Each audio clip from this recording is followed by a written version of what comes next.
Bonjour, bonjour et j'espère que vous êtes en forme aujourd'hui. Alors voilà, je voulais vous parler des grognements, les grognements du chien. Alors le chien qui grogne n'est pas un chien agressif. Le chien qui grogne, il a quelque chose à dire. Alors oui, le grognement, ça peut être une menace, mais c'est normal. C'est une manière pour le chien de communiquer. Le chien va exprimer un malaise, va exprimer une incompréhension, va exprimer une douleur. Le chien va exprimer tout un tas de choses. Le grognement fait partie des codes de communication. Donc le chien nous informe, le chien s'exprime. Donc c'est sur les causes que l'on va intervenir et pas sur le grognement lui-même. On ne va pas faire cesser le grognement. Par contre, on va chercher les causes du grognement. On va essayer de comprendre pourquoi le chien grogne, qu'est-ce qui le met dans cet état, et on va donc intervenir sur les causes.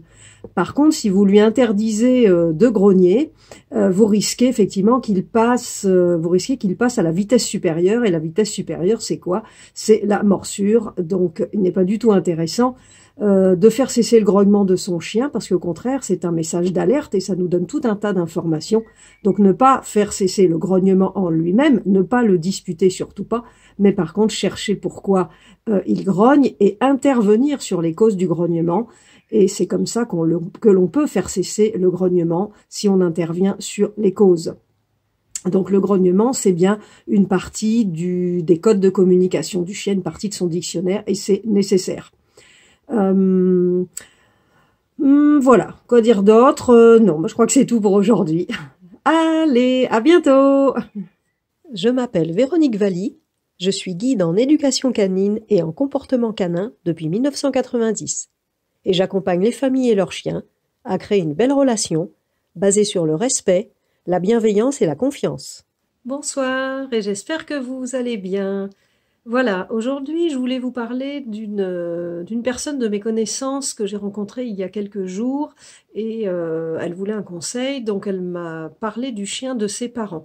Un petit chien, un petit bichon, du chien de ses parents qui aboie beaucoup, qui aboie dans beaucoup de situations, qui aboie quand elle arrive, etc.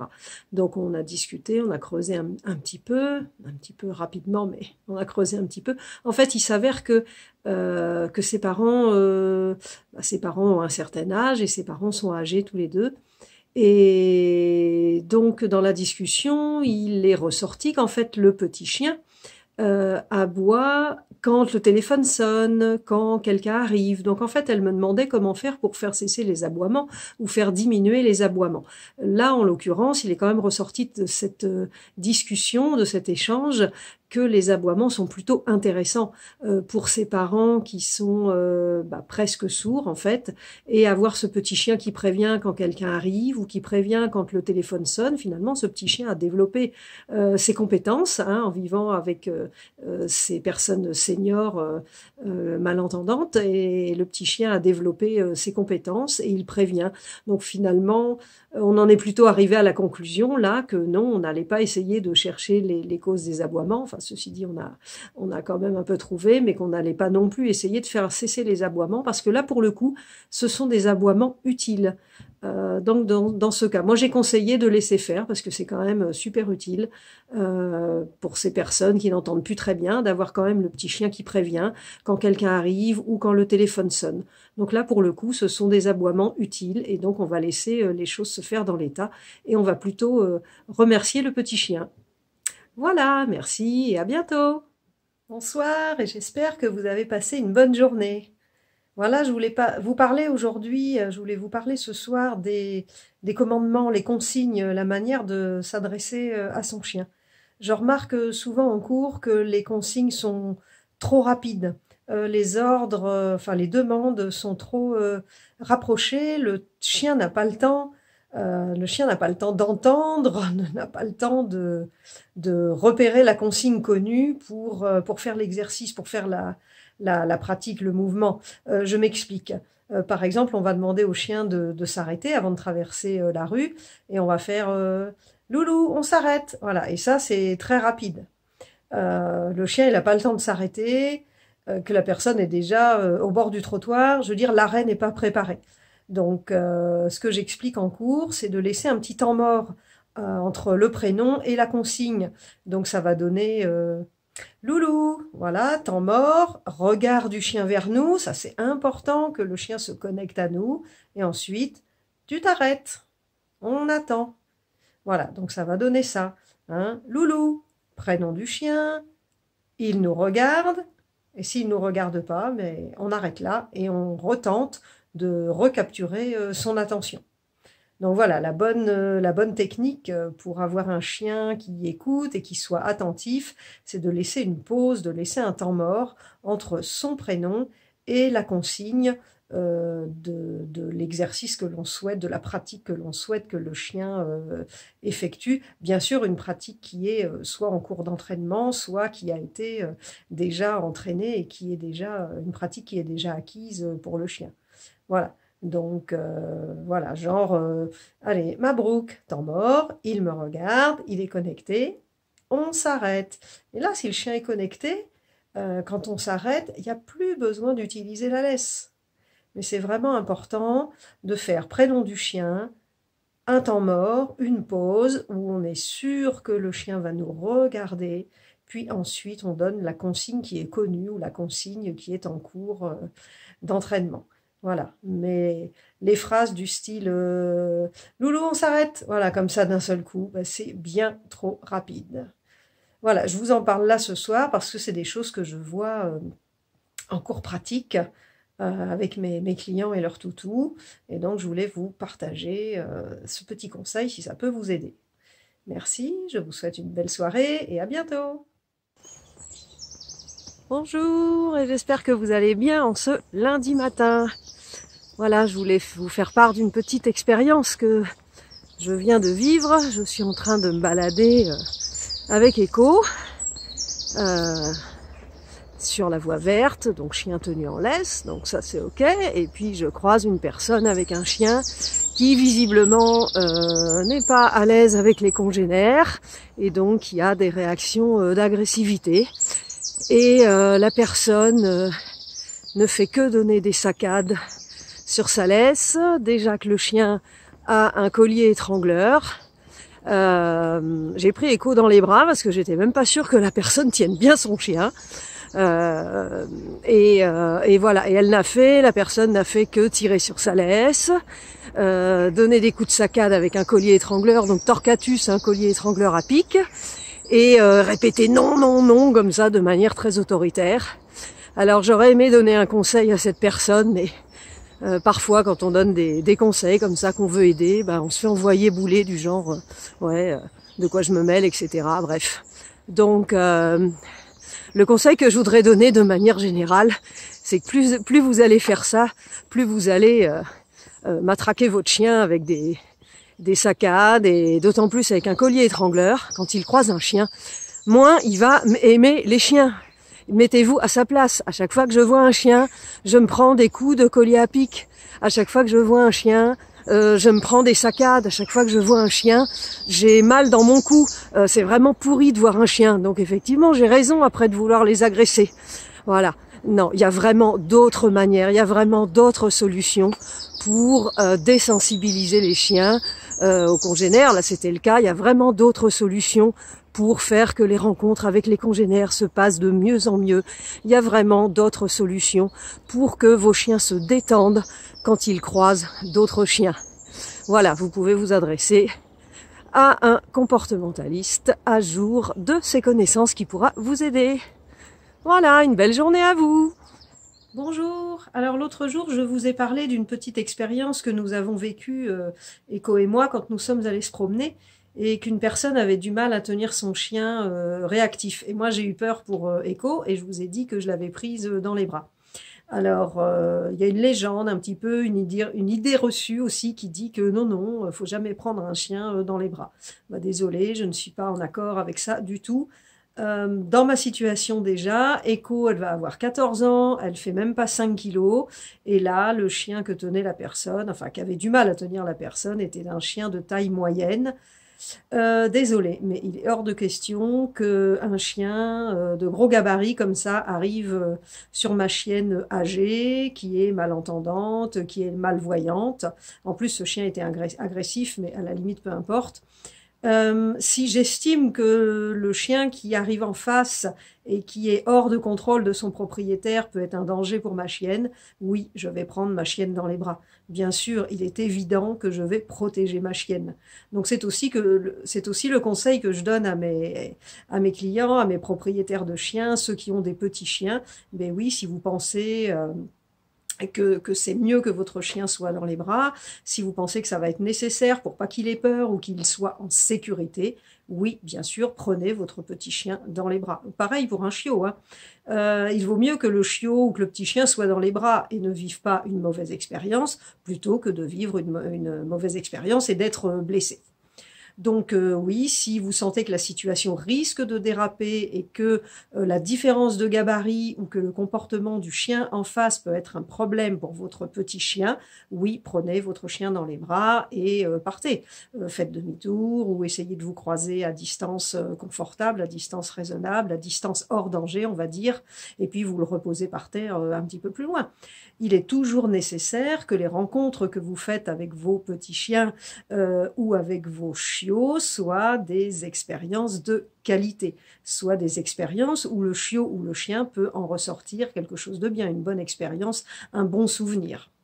Donc voilà, si vous avez un chien de petite taille, oui, malgré les idées reçues, alors les idées reçues ne sont pas des vérités, hein, mais malgré les idées reçues, moi personnellement, je vous invite, voilà, si c'est nécessaire pour protéger votre petit chien, pour sa sécurité, je vous invite à le prendre dans les bras un tout petit moment, le temps de faire un croisement qui pourrait être un croisement catastrophique. Merci et à bientôt! Bonsoir. Hier, je vous ai parlé de prendre votre chien dans les bras, un petit chien ou un chiot quand c'est nécessaire pour sa sécurité. Donc, vous devez toujours être une source de sécurité pour votre chien. Ça, c'est impératif. Il faut que votre chien ait confiance en vous. Donc, bien sûr, vous n'allez pas créer du stress en le prenant dans les bras que dans des situations qui peuvent être compliquées ou non sécures pour lui ou des situations risquées. Il est bien évidemment qu'il faut que votre petit chien ou votre chiot soit habitué à être pris dans les bras. Donc c'est quelque chose que vous devez faire en dehors des situations compliquées. Votre chien ne doit pas avoir l'impression d'être attrapé ou capturé, hein. Bien sûr, ça va pas être dans des bonnes conditions et puis ils vont pas aimer ça et les chiens n'aiment pas du tout être capturés. Il n'est pas question non plus de le serrer ou de l'étouffer, ça rendrait la situation pas cool du tout. Donc il faut l'habituer à être pris dans les bras à la maison de manière super agréable. De manière à ce que ce soit pris comme un câlin, enfin entraîné comme un câlin. Ne pas le prendre, je le répète, hein, ne pas le prendre dans les bras qu'en cas de mauvaise rencontre, parce que sinon ça peut être la prise dans les bras va être associée à quelque chose de négatif. Donc, alors que ça doit être pris comme juste un gros câlin et quelque chose de super fun, dans la relation où votre chien doit avoir confiance en vous. Voilà, donc c'est l'habituer à être pris dans les bras dans des situations faciles, dans des situations où tout va bien, pour pouvoir le prendre dans les bras dans une situation où c'est compliqué pour lui, mais qu'il se sente du coup en sécurité dans les bras, que ce soit pas une nouveauté d'être attrapé ou d'être capturé, d'être mis dans les bras que quand il y a un danger peut-être potentiel, un risque, par rapport à ce que je vous ai dit hier, hein. Voilà, donc bien préparer votre chien à être pris dans les bras quand tout va bien, juste pour faire un gros câlin, juste pour faire un bisou, juste pour avoir envie de l'avoir dans les bras. Voilà, ça c'est super fun. Et donc quand vous le prendrez dans les bras parce que la situation le nécessite pour le protéger, hein, par rapport à ce que je vous ai dit hier, votre chien ne sera pas surpris. Hein, votre chien ne doit pas être surpris de la prise dans les bras, il doit connaître ça. Moi, pour Echo, par exemple, j'ai un mot, enfin maintenant elle m'entend plus, mais avant j'avais un mot, c'était Echo, on porte, ou je te porte, voilà. Et elle connaissait très bien le mot on porte ou je te porte. Puis ensuite, quand je la remets au sol, c'était allez, je te pose. Voilà, donc ça, c'est des mots qu'elle connaissait. La prise dans les bras, c'est quelque chose que je fais très régulièrement à mes chiens et à mes chiots, donc ils connaissent très bien la prise dans les bras. Et donc, en cas de nécessité en extérieur, c'est pas du tout un problème ni une situation dramatique ou inconnue qui peut mettre mes chiens mal à l'aise, parce que mes chiens connaissent vraiment la prise dans les bras de manière fun pour faire des bisous, pour faire des câlins ou pour aller sur le lit, enfin pour faire des trucs fun, quoi. Voilà, bonne soirée. Bonjour. L'autre jour, avec une de mes clientes, on travaillait à un exercice, on s'entraînait avec son petit chien sur un exercice qui concerne la patience. Et puis, le petit chien s'est éloigné, mais c'est pas un problème puisque il est en longe, on était avec une longe de 5 mètres. Et puis, du coup, la dame le rappelle, donc par son prénom, et puis le mot de rappel. Elle lui demande de revenir, et le petit chien ne revient pas. Je précise que c'est un chiot, hein, il est en début d'apprentissage, hein, c'est son deuxième ou troisième cours hein, du pack chiot que je propose. Donc, elle l'appelle, elle l'enlonge, elle l'appelle, et puis il se passe rien. En fait, elle le laisse faire, et il ne revient pas. Bon, c'est normal à ce stade. À ce stade, c'est normal.